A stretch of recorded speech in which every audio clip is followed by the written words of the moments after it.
Tôt ce dimanche matin, l'armée israélienne mène un nouveau raid dans le secteur de Jenin, bastion des factions palestiniennes armées, d'où sont originaires les terroristes des attentats meurtriers de Tel Aviv et de Bnei Brak.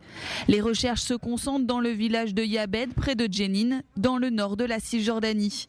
Là où se trouve le domicile du terroriste responsable de la fusillade de Bnei Brak le 29 mars dernier. Bilan de l'opération, au moins 20 suspects arrêtés, des munitions et des uniformes de Tsahal retrouvés chez l'un d'entre eux. Et même un engin explosif, probablement destiné à commettre un attentat dans les prochains jours.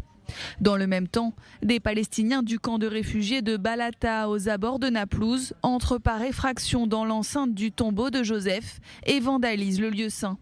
Dans un communiqué publié en hébreu, en arabe et en anglais, Benny Gantz condamne.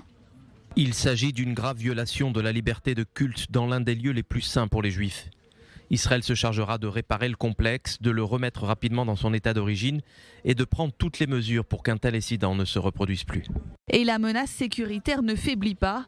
Cette nuit, des soldats ont identifié un sac abandonné près de la clôture de sécurité dans la région de Jenin.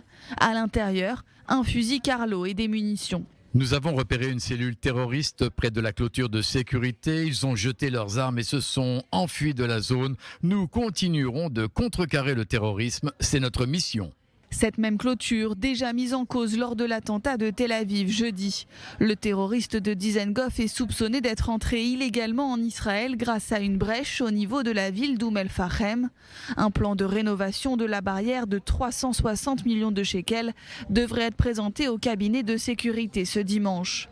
Pour le moment, plus aucun arabe israélien n'est autorisé à entrer ou sortir de Jenin par les points de passage de Jalma et Réhan.